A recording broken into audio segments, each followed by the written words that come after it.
তৃণমূল নেতা আব্দুল মান্নানের বিরুদ্ধে ধর্ষণের অভিযোগ এবং পরবর্তী হামলার শিকার এক নির্যাতিতা গৃহবধূ এবং তার মায়ের পাশে দাঁড়াতেই শনিবার দুপুরে দিনহাটা মহকুমা হাসপাতালে দেখা করেন কোচবিহার জেলা অভয়া মঞ্চের সদস্যরা। জেলার আহ্বায়ক রাজাপাল চৌধুরী বিদ্যুৎ দে এবং নাদিরা আজাদ হাসপাতালে গিয়ে তাদের সঙ্গে কথা বলেন, মানসিক সমর্থন দেন এবং প্রয়োজনীয় সাহায্যের আশ্বাস দেন। দিনহাটার আটিয়া বাড়িতে তৃণমূল নেতা আব্দুল মান্নান চাকরি দেওয়ার প্রলোভন দেখিয়ে ওই নির্যাতিতার বাবার কাছ থেকে 5 লক্ষ টাকা আদায় করেন এবং ইন্টারভিউয়ের নামে একটি পাকা বাড়িতে নিয়ে গিয়ে তার কন্যাকে ধর্ষণ করেন। দিনহাটা মহিলা থানায় লিখিত অভিযোগের পর পুলিশ মান্নানকে গ্রেফতার করে আদালতে প্রেরণ করে। শুক্রবার বিকেলে ধর্ষণ মামলায় জড়িত মান্নানের অনুগামীরা নির্যাতিতা এবং তার মাকে প্রাণে মারার চেষ্টা করে বলে অভিযোগ উঠেছে।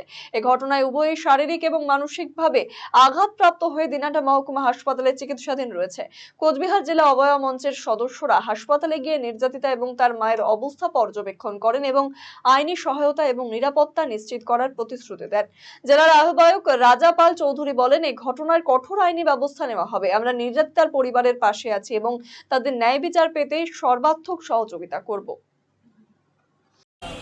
আমরা এসেছি গত কয়েকদিন যাবৎ একটি মেয়ে দিনহাটার পাড়ার বাসিন্দা এবং তার মা, এই দুজনের উপর ক্রমশ অত্যাচার চলছে। ধর্ষিতও হয়েছে মেয়েটি। তার কাছ থেকে এক সময় 5 লক্ষ টাকা, যা শুনছি আমরা, নেওয়া হয়েছিল চাকরি দেবার নাম করে। যিনি অভিযুক্ত সেই আব্দুল মান্নান, উনি নিয়েছিলেন, কিন্তু পরবর্তীকালে চাকরি তো উনি হয়নি। কিন্তু সেই টাকা চাওয়ার পরবর্তীকাল থেকে ধর্ষণ এবং অত্যাচার ক্রমাগত চলছে এবং হুমকিও চলছে। গত দিনের পর দিন ঘটে চলেছে।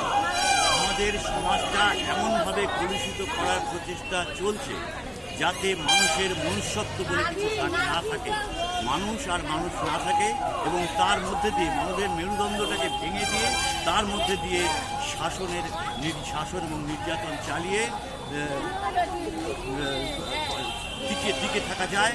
এবং নানাভাবে এই সমস্ত বিষয়কে চাপা দেওয়ার জন্য ধর্মীয় বিভেদ সৃষ্টি করা হচ্ছে বিভিন্ন কায়দায়, বিভিন্ন জায়গায়, বিভিন্ন কৌশলে। এই সমস্ত বিষয়ের বিরুদ্ধে আমরা অভয়া মঞ্চ থেকে ক্রমাগত লড়াই আন্দোলন চালিয়ে যাচ্ছি।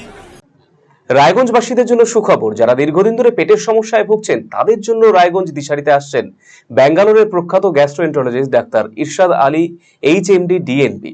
এখন থেকে প্রতি মাসে নির্দিষ্ট দিনে ডাক্তারবাবুকে দেখাতে আজই যোগাযোগ করুন দিশারি হেলথ কেয়ার, উকিলপাড়া, রায়গঞ্জ শাখায়। যোগাযোগ করুন 7477785509 এই নম্বরে এবং 7477785512 এই নম্বরে।